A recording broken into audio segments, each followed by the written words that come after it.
अहकामात हैं कि एक वक़ूआ की जो है वो एक जगह पे FIR होगी, लेकिन लोगों को खौफ फैलाने के लिए, डराने के लिए, जलील करने के लिए, ख्वार करने के लिए पाकिस्तान के मुख्तलिफ हिस्सों में केसेस कर दिए जाते हैं। और जो लोग इस्लामाबाद या पंजाब में रहते हैं उन्हें और ज़्यादा खौफजदा करने के लिए कि बलूचिस्तान जो दूर इलाका है, दूर दराज इलाकों में, उसके पसनी में, गवादर में, हब में केसेस कर दिए जाते हैं। तो पाकिस्तान तहरीक इंसाफ के तमाम लोगों ने, कारकुनों ने वो खौफ भी तोड़ दिया है।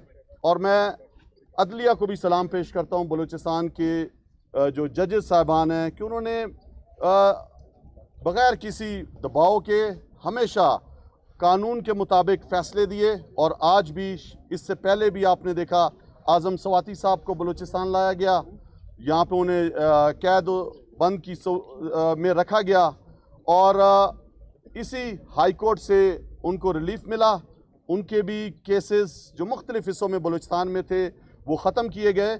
और आज शहबाज गिल साहब भी सुरखरू हुए हैं, उन पे जो झूठे मुकदमात थे जो बलूचिस्तान के मुख्तलिफ अजला में बनाए हुए थे, आज हमारे हाई कोर्ट के जज साहब ने उसको भी ख़त्म कर दिया है। तो मैं समझता हूँ कि जिस तरह हम पाकिस्तान तहरीक इंसाफ आइन और कानून की बालादस्ती चाहती है, इंसाफ चाहती है, तो उस सिलसिले में आज यहाँ पे पेश हुए अदालतों में। और मैं समझता हूँ जिस तरह इस टाइम की जो मुस्लिम लीग नून की जो एक बनी बनाई, एकदम उसको जो है वो अपने आप को जो लीडर समझ रही है, जिस तरह उसने अदलिया पे तनकीद शुरू की हुई है, जिस तरह प्रेशर में लाने की कोशिश की हुई है, हम उसकी शदीद अल्फाज में मजम्मत करते हैं। पाकिस्तान तहरीक इंसाफ अदलिया के साथ खड़ा है। पाकिस्तान तहरीक इंसाफ इस मुल्क में कानून की बालादस्ती चाहता है। और आज हम सब ने देखा कि हम अदालत में पेश हुए, शहबाज गिल साहब और ILF जो था, वो तमाम वकला जो है इकबाल शाह साहब की क़यादत में यहाँ पे थे, केस पेश किया और आज शहबाज गिल साहब को रिलीफ मिला। बिस्मिल्लाहिर्रहमानिर्रहीम। लाखों करोड़ों दरूद मोहम्मद मुस्तफ़ा सल्लल्लाहु अलैहि वसल्लम, उनकी आल पर, उनकी औलाद पर, उनकी उम्मत पर। मैं सबसे पहले तो बलूचिस्तान की आवाम का शुक्रिया अदा करता हूँ, बलूचिस्तान की अदालतों का शुक्रिया अदा करता हूँ, बलूचिस्तान के वकला का शुक्रिया अदा करता हूँ और अपनी पाकिस्तान तहरीक इंसाफ जो यहाँ पर कासिम सूरी की क़यादत में बेहतरीन काम कर रही है मुश्किल हालात में, मैं उन तमाम ISF हो, हमारी यूथ विंग हो, ख़वातीन का विंग हो, हमारी पार्टी की सेंट्रल बॉडी हो, मैं उन तमाम को, और ILF ज़ाहिर बात है जिन्होंने मेरा केस लड़ा, यहाँ पर इकबाल शाह साहब खड़े हैं, पहले भी इन्होंने मेरे यहाँ पर केसेस लड़े बलूचिस्तान में, आज भी लड़ा, इनका और इनके पूरे साथियों का मैं शुक्रगुजार हूँ। लेकिन मैं एक बात सबसे पहले यहाँ से कहना चाहता हूँ, अगर दिलेरी सीखनी है या इंसानियत सीखनी है तो पंजाबियों को बलूचिस्तान से सीखनी पड़ेगी। मैं एक पंजाबी होने के नाते यहाँ खड़ा होकर कह रहा हूँ, मैंने वहाँ भी अदालतों में जाके देखा है, मैंने वहाँ भी इंसाफ के निज़ाम के दरवाजे खटखटा के देखा है, मैंने यहाँ भी देखा है, मुझे फ़र्क नज़र आया है, मुझे बहुत फ़र्क नज़र आया है। इन्होंने ज़रूर यहाँ मुसीबतें देखी हैं, ये बहुत सारी चीज़ों में पीछे हैं, डेवलपमेंट हम यहाँ नहीं कर सके, हम यहाँ पर हम एज अ कौम, एज अ पाकिस्तानी, हम यहाँ पर वो सब कुछ नहीं कर सके दूर दराज के इलाकों में। और इवन आप साउथ पंजाब देखें तो उसके हालात देखें, बहुत ही पीछे हैं उसके हालात भी। लेकिन मैंने देखा कि यहाँ पर इंसानियत बहुत आगे है, तो ये हमें सीखनी पड़ेगी। पहली बात, जो मुझे मोहब्बत, प्यार, एहतराम यहाँ मिला, उसका मैं शायद तसव्वुर नहीं कर सकता था, तो मैं आप सबका बहुत शुक्रगुजार हूँ उसके लिए। दूसरी बात, आज एक और अफसोसनाक खबर मिली, वो जनरल रिटायर्ड अमजद शोएब साहब की गिरफ्तारी का पता चला। अमजद शोएब साहब से मेरे दो गहरे रिश्ते हैं। एक गहरा रिश्ता तो ये है कि वो मेरी बहादुर अफवाज के जनरल रहे हैं, वो फ़ौज जो हम सब का फ़ख्र है।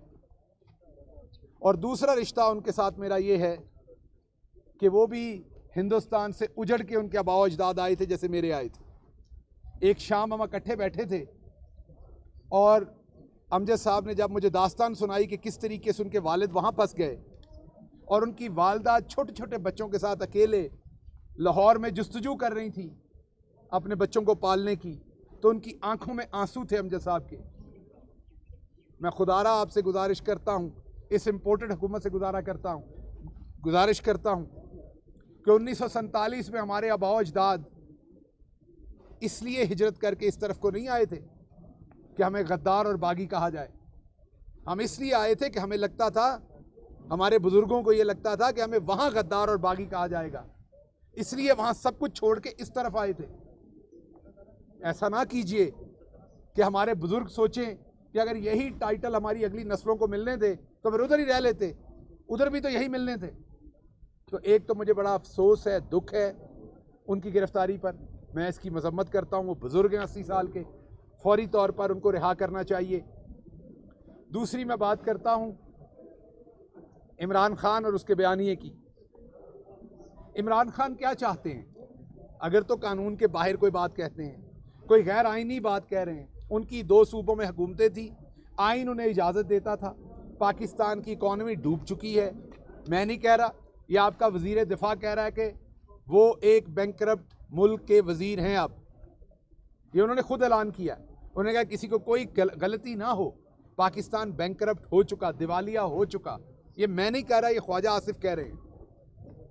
तो एक मुल्क जो दिवालिया हो चुका, और सबको पता दिवालिया क्यों हुआ, क्योंकि हमारे यहाँ पॉलिटिकल कैओस है, अफरा तफरी है, एक पॉलिटिकल स्टेबिलिटी नहीं है, इन्वेस्टर अपना पैसा लगा के राज़ी नहीं है। तो इस सिचुएशन में इमरान खान के पास एक ही चीज़ बचती थी कि वो अपनी हुकूमतों की कुर्बानी दें और आइनी तरीके से 90 दिन के अंदर इलेक्शन में जाएं, अवाम वोट डालें।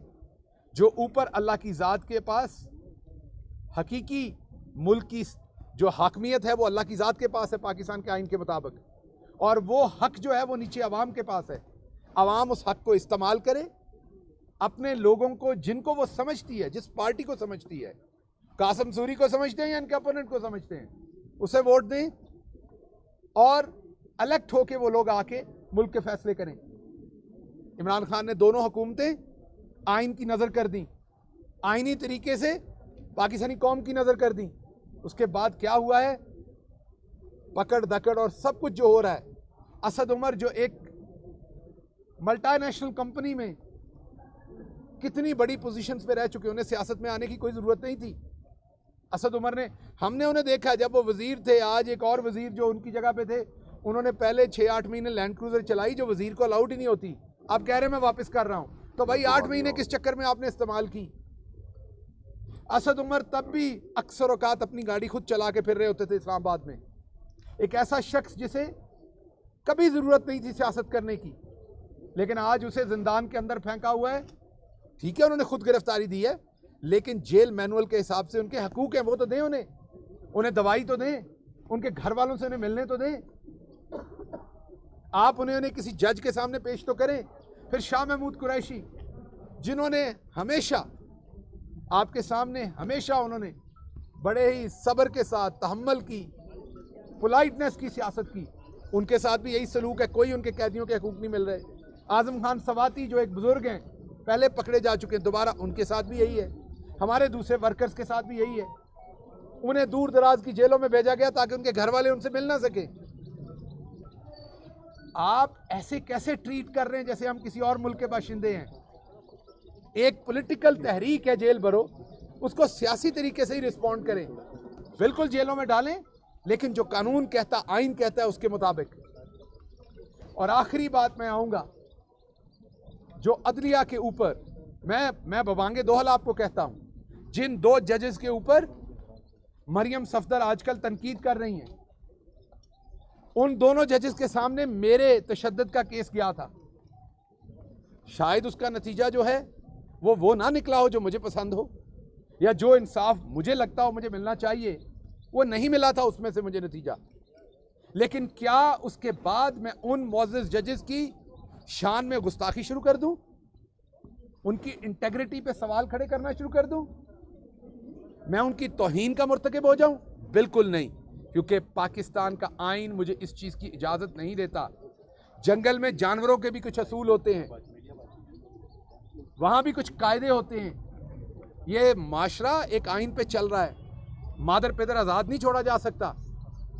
लेकिन मरियम सफदर को ये हक किसने दिया कि उन मोअज़्ज़िज़ जजेस की तस्वीरें चलाएं, उनकी इंटेग्रिटी पे हमला करें, कहें कि वो लोगों से मिले हुए हैं, वो कहें कि उन्होंने जाली फैसले दिए, उन्होंने झूठे फैसले दिए, बददियानती पे मबनी फैसले दिए? इससे ज्यादा वो क्या गाली गलौज कर सकती हैं? इमरान खान ने तो एक गैर दानिस्ता एक उनके मुंह से बात निकली थी, तो बात कहां तक गई थी? लेकिन मरियम सफदर को कोई पूछने वाला नहीं है।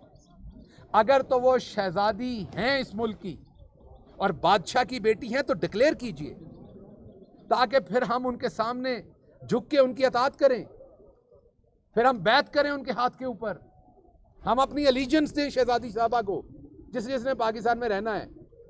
क्योंकि जो किंग होता है उसको तो आपने अपनी एलिजेंस पेश करनी है पूरी दुनिया में जो रवाज है। तो या तो नवाज शरीफ को किंग डिक्लेयर करें, मरियम साहबा को शहजादी उनकी डिक्लेयर करें, ताकि फिर ये हो कि उनके वो आइन और कानून से मुबर्रा है। लेकिन अगर नहीं तो मरियम सफदर के ऊपर फौरी तौर पर कार्रवाई शुरू होनी चाहिए। ये जो जजेस की तौहीन की है उनकी, ये जो उन्होंने सोशल मीडिया के ऊपर गाली गलौज शुरू की हुई है और जो तकारीर कर रही है उस पर फौरी पाबंदी लगनी चाहिए। मैं ये नहीं कह रहा उन पर गद्दारी के मुकदमे बनाएं या बगावत के, मैं इसके हक में नहीं हूं, लेकिन जो जजेस की तौहीन हो रही है उस पर कार्रवाई जरूर करें, वरना फिर ये माशरा रुकेगा नहीं, यहाँ फिर ये बात आगे जाएगी। बहरहाल मैं दोबारा रिपीट करूंगा, हम अदलिया के साथ खड़े हैं। ये दोनों जजेस जिनके ऊपर तबर्रा मला जा रहा है, मैंने आपको खुद बताया कि मेरा अपना एक केस है जिसमें शायद मुझे वो आउटकम नहीं मिला जो मैं चाहता था, लेकिन उसके बावजूद सबको पता है कि इनकी इंटेग्रिटी इम्पेक्केबल है। ये दोनों जजेस जो हैं ये बहुत ही इंटेग्रिटी वाले लोग हैं, इनके फैसले बोलते हैं। अगर आप देखें, हो सकता किसी एक फैसले में उनको वो चीज़ नज़र ना आई हो जो किसी और को आए, उन्होंने दानिस्ता तौर पे वो फैसला नहीं दिया होगा। अगर आपको पसंद नहीं है तो आप इस तरीके से किसी जज की तौहीन नहीं कर सकते। इमरान खान और उनकी पार्टी जजेस के पीछे खड़ी है, पूरी कौम खड़ी है। इंशाल्लाह 90 दिन के अंदर इलेक्शन होंगे, सुप्रीम कोर्ट के अंदर केस है, और इमरान खान का जो नज़रिया है उसके पीछे पाकिस्तान की पूरी आवाम खड़ी है। जामपुर के अंदर आपने कल देखा क्या हुआ है। यकीन करें वहां पर जो मजालम हो रहे थे, जिस तरीके से वहां पर पर्चे हो रहे थे, जिस तरीके से हमारे लीडरान के घरों को आग लगा दी गई, ये आपने पहले नहीं देखा। फिल्मों में देखा होगा, पाकिस्तान में देखा नहीं होगा कि जो इलेक्शन लड़ रहा हो उसके घर को आग लगा दे। हमारे लीडरान के घरों को आग लगा दी गई, पर्चे किए गए, ट्रांसपोर्ट बंद की गई, हर बदतरीन कोशिश की गई धांधली करने की। उसके बावजूद ऐसा नतीजा है कि बाजी मरियम नु दंदल पई हुई है कल दी।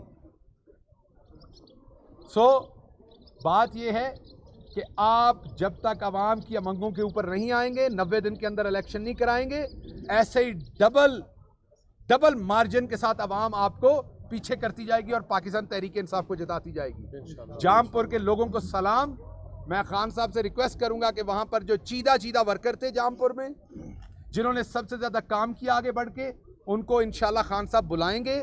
खान साहब उनके साथ मीटिंग करेंगे ताकि उनको पर्सनली थपकी दें, ताकि दूसरे हलकों में लोगों को पता लगे कि खड़े होकर अपनी पार्टी के लिए कैसे लड़ते हैं। यहाँ सूरी साहब खड़े, मैं इनसे भी गुजारिश करूंगा, अभी अगले इलेक्शन में जब पार्टी टिकटों का ये फैसला करें, एक तो हमारे यूथ विंग, हमारे ISF के विंग, हमारी खवातीन, उनको खुसूसी तौर पर नज़र में रखा जाए कि उनको भी टिकटें देनी हमने। और मुझे पता है मैं बात करूंगा, और वुकला जिन्होंने पिछले 8 महीने में सबसे आगे बढ़ के दिफा किया है पाकिस्तान तहरीक इंसाफ का, नहीं पाकिस्तान के आइन का, पाकिस्तान की आवाम का, अब उनको भी मैदान में उतारने का मौका है। उनको भी मौका दें, जहां जहां पर वो सबसे अच्छे उम्मीदवार हों उन्हें भी टिकटें हम देंगे और देनी चाहिए हमें, ताकि इस मुल्क के अंदर ये जो फ्यूडलिज्म है, ये जो गंदी सियासत का राज है, इसका खात्मा हो और फ्रेश चेहरे मिडिल क्लास से आए जिनको अपने मसाइल का पता हो, ताकि वो आवाम की खिदमत कर सके। आखिर पे मैं कासिम खान सूरी आपका, आपकी पूरी तंजीम का, यहाँ पर ILF का, बाकी तमाम दोस्तों का और कोयटा की आवाम का बहुत शुक्रगुजार हूँ जो प्यार आपने दिया। जब भी मैं आता हूँ आप जो मोहब्बत देते हैं, और मैं आपको यकीन से कहता हूँ कि जो भी यहाँ आएगा आपसे कुछ ना कुछ सीख के जाएगा। बहुत शुक्रिया। अच्छा सर, आपका एक बयान रिपोर्ट हुआ है कोर्ट में कि आपने कहा था कि बलूचिस्तान जाने से अच्छा है मैं जेल में ही रहूं। आज आप बलूचिस्तान की तारीफें कर रहे हैं, और दूसरा ये कि जो भी मरकज में हुकूमतें बनाते नहीं, मैंने कभी नहीं कहा, ये किसी ने गलत कहा। जब भी यहाँ पर मरकज में जिनकी हुकूमतें होते हैं वो बाद में आते हैं, कहते हैं डेवलपमेंट के काम नहीं कर सके, माजरत। आप इसी तरह कह रहे हैं, जरदारी साहब भी आज इसी तरह कहे, नवाज शरीफ साहब भी कहे, कब तक बलूचिस्तान के साथ ऐसे होगा उनके आवाम का? देखिए, 2 बातें। सबसे पहले तो मैंने यहाँ से बात शुरू की कि क्या पहले सब कुछ अच्छा हुआ है? तो मैंने कहा नहीं हुआ। यहीं से तो मैंने अपनी प्रेस कॉन्फ्रेंस शुरू की। जो जुमला आपने कहा वो मैंने कभी नहीं बोला, मेरे से मंसूब किया गया होगा। हमने 650-700 अरब के डेवलपमेंट प्रोजेक्ट्स किए और वो आते हुए नज़र भी आते हैं। मैं उन्हीं से गुजर के आया हूँ अभी। अगर वो ना होते तो शायद इधर कितने दिन लगते पहुँचने में। क्या और होने चाहिए थे? बिल्कुल होने चाहिए। मैं तो ये कहूँगा आने वाले वक्त में दूसरे सूबों का थोड़ा सा रोक के काम यहाँ पहले कर लें हम, क्योंकि बहुत पीछे रह गया हुआ है काम। तो क्या इमरान खान ने तवज्जो दी? बिल्कुल दी, बहुत ज़्यादा दी, बहुत कोशिश की। लेकिन क्या इससे भी ज़्यादा तवज्जो की ज़रूरत है? बिल्कुल है, और आने वाले टाइम में करेंगे। अगला सवाल जी। आपका जो सूबाई सदर थे सरदार यार मोहम्मद रिन, उसके किनारा कशी के बाद हम देख रहे हैं कैसा लग रहा है कि पीटीआई का जो है बलुस्तान से वजूद ही खत्म होकर रह गया। यहाँ पर आप लोग के जो भी ऐलानात होते हैं मरकज उसमें पीटीआई जो है बलुस्तान से दिखाई नहीं देती। जेल भरो तहरीक में भी खामोश रहे, इस्तीफों में भी इसी तरह रहे। मैं बता आप लोग समझते हैं कि आप लोगों ने गलत किया उसे मनाने में? उसे आज तक मैं बता नहीं समझ। देखिए, बात यह है कि ये जो सारी तहरीक है इम्पोर्टेड हुकूमत की, इसका सेहरा ही पाकिस्तान तहरीक इंसाफ बलूचिस्तान के सर है। यही सूरमा था जिसने सबसे पहले डट के मुकाबला किया था। यही वो शख्स था जिसने आइन की हिफाजत की थी सबसे पहले। और इसलिए इसी की सरबराही में अब पाकिस्तान तहरीक इंसाफ पनप भी रही है, अपनी एफर्ट भी कर रही है। पार्टी के अंदर जो हमारे दोस्त होते हैं ओहदे बदलते रहते हैं, तमाम पार्टी के हिस्सा हैं और तमाम लोग अपनी अपनी वसातत के तहत पार्टी पे काम करते हैं। रही बात जेल बरो तहरीक, अक्सर लोग सवाल पूछते हैं जी जेल बरो तहरीक है तो फ़लाँ ने ज़मानत क्यों ले ली, फ़लाँ ने अभी तक जेल में। ये एक सियासी तरीका है जो आज पहले दिन पाकिस्तान तहरीक इंसाफ नहीं कर रही। ये गांधी ने भी किया, ये अमेरिका के अंदर जो स्याह फाम थे उन्होंने अपने हकूक़ लेने के लिए भी किया, ये यूरोप के अंदर बल्कि बरतानिया में ख़वातीन ने वोट का हक़ लेने के लिए भी किया। ये दुनिया में होता आया है। इसमें ऐसा नहीं होता कि आप पागल हो जाते, छत पे चढ़ते और छलांग मार देते हैं। आप अपनी सियासी स्ट्रेटजी के तहत जेल भरते हैं कि कहाँ से कब जेल में जाना है आपने। आपका दिल तो होगा पूरी पीटीआई जेल चले जाए आपके सवालों से, मुझे लगा है। अल्लाह ना करे आपकी ये दिली ख्वाहिशात पूरी हों। हमारा जब लगेगा कि हमें ये सियासी स्ट्रेटजी में ठीक है, हो सकता है हमें लगे कि कासिम खान सूरी को बाहर ही रहना चाहिए, तो हमारी पार्टी ने नहीं कहेगी। अगर हमारी पार्टी को लगा कि इस वक्त हमें अंदर भेजना है फलां शख्स को और उसका पार्टी की और सियासी जो हिकमत अमली उसमें फ़ायदा है, तो वो फैसला किया जाएगा। सर, आपने सारी दुनिया की मिसालें दी, 73, 72 बिल्कुल पाकिस्तान की मिसाल सबके सामने है। जी जी। सबसे पहले लीडरशिप अंदर गई, बलूचिस्तान ने सबसे ज्यादा उसमें सहा। सिर्फ हमारा जी जी सवाल आपसे ये था, खान साहब जमानतों पर हैं, जिस तरह आपने कहा हम सूरी साहब बाहर हैं, आप बाहर हैं और बहुत से लीडर। तो हम ये चाह रहे हैं कि फर्स्ट अगर आप इस तमाम सूरत मैं पहले बता दूं फिर आगे, और सेकंड उसके बाद, और एक और सवाल था कि उसके बाद आप कंप्लीट। आपने अभी कहा कि जर्नलों को दुश्मन तराजी का निशाना बनाया गया, उन पर इल्ज़ामात जजिस पर। इसका प्रेसिडेंट को अगर आप देखें तो पीटीआई लेकर आई, इसको आप कैसे देखते हैं? आज क्रिटिक्स कर रहे हैं, क्या आपने ठीक किया था या आज गलत हो रहा था? अच्छा, दो बातें मैं बता दूं। पहली तो आखिरी वाली बात आपकी गलत है, मैं आपसे एग्री नहीं करता। हमने कभी दुश्मन, आप जवाब दें अपने सवाल का, वो अलग बात होती है। ये तो एक तरीका है। मतलब मुझे पूरे पाकिस्तान में मैंने एक शख्स को एक लफ्ज़ कहा था अपने पूरे 5 साल की हिस्ट्री में, एक शख्स को एक लफ्ज़ कहा था और मैंने उससे जाके माजरत की। लेकिन मुझे ब्रांड ऐसे किया गया जैसे मैं गालियाँ नंगी देता हूँ टेलीविज़न पे, और वो ख्वाजा आसिफ, वो तमाम लोग जो गंदी गालियाँ देते हैं उन्हें मुअज़्ज़ज़ तरीन बना के पेश किया जाता है। तो ये तो एक हमारा तरीका वारदात है कि ब्रांड कर देना, लोगों को बद से बदनाम कर देना। तो ये बात तो आपकी मैं एग्री नहीं करता कि पाकिस्तान तहरीक इंसाफ ने कभी भी किया। रही बात लीडरशिप की, तो शाह महमूद कुरैशी अंदर हैं। अगर आप उन्हें लीडर नहीं समझते तो फिर आप आए, मैं आपको मिलवाता हूँ, वो बहुत बड़े लीडर हैं। असद उमर अंदर हैं, पार्टी के सेक्रेटरी जनरल हैं। आप तो माशाल्लाह यहाँ के सीनियर तरीन आप एक जर्नलिस्ट हैं और आपका बड़ा मुशाहिदा है। आपको ये पता है कि पार्टी का या सेक्रेटरी जनरल अंदर हो सकता है या उसका सदर या चेयरमैन हो सकता है। तो अगर तुसी वैसे ही तरीके इंसाफ खत्म करनी तो फिर सारे ने अंदर दे देने। सो लीडरशिप तो हमारी अंदर है पहले ही।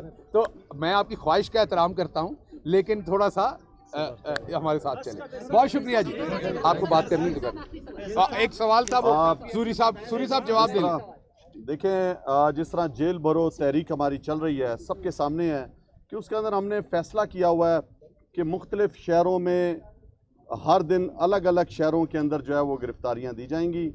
आज गुजरांवाला का नंबर है, इससे पहले हमने देखा कि मुल्तान का था, लाहौर का था, तो रावलपिंडी का था, पिशावर का आया नंबर। इसी तरह हमारा कोयटा का नंबर भी आएगा। और हम आप सबके सामने भरपूर तरीके से अवाम बाहर आएगी। आप देखेंगे कि कोयटा की अवाम किस तरह इमरान खान का साथ देती है, और हम तमाम जो यहाँ पर ओहदेदार हैं, तंजीम को चलाते हैं, नौजवान हैं, सब इंशाल्लाह इमरान खान के इस हुक्म पर जेल भरो तहरीक में भरपूर हिस्सा लेंगे। और जहाँ तक अभी शहबाज गिल साहब ने कहा कि जामपुर का इलेक्शन है, आप सबके सामने है, ये जितना जुल्म और ज़्यादती कर रहे हैं, अवाम उतनी मजबूती के साथ इमरान खान के नैरेटिव और उनकी बहादुरी और जुर्रत के साथ खड़ी है, और गुलामी को नामंजूर कर दिया है, इस इम्पोर्टेड हुकूमत को नामंजूर कर दिया है। बहुत शुक्रिया, बहुत शुक्रिया। बता दें, आपने अभी अदलिया की बात की, क्या मुद्दा के साथ है आप लोगों के दौर में जैसे काजी भाई जिसका खिलाफ रेफरेंस किया गया जो बाद में गलत साबित हुआ, उससे कल आपने बयान दिया कि जो कासिम सूरी साहब ने रूलिंग दी थी वो आईनी थी, अदालत ने उसको गैर आईनी करार दिया, क्या आप उस फैसले को गलत करार देते? बिल्कुल नहीं, अदालतों का हम एहतराम करते हैं, लेकिन अदालत के फैसले से आप डिसएग्री कर सकते हैं। हमने एक सेकंड मैं बता दूं, उनका बड़ा बारीक सवाल है, बड़ी बारीक वारदात है, तो मैं उसका जवाब दे दूं। उनका सवाल ये है कि आप क्या उस फैसले पर तनकीद कर रहे हैं? वो मेरा हक है, कर सकता हूँ, फैसले पर तनकीद कर सकता हूँ, जजेस पे नहीं कर सकता। उन जजेस ने जिन्होंने दिया वो मेरे लिए काबिल एहतराम है, वो मेरे खिलाफ मेरे हक में जो भी फैसला देंगे काबिल एहतराम है। दूसरा, आपको किसी जज से भी कोई शिकायत है, उसके लिए एक एप्रोप्रिएट तरीका है। हर शख्स के लिए, सहाफ़ी से शिकायत है उसके लिए भी एप्रोप्रिएट तरीका है। इसका तरीका ये नहीं कि आप दुश्मनाबाजी शुरू कर दें और आप उस शख्स की पगड़ी उछालना शुरू कर दें। इस चीज़ के हम खिलाफ हैं। बहुत शुक्रिया।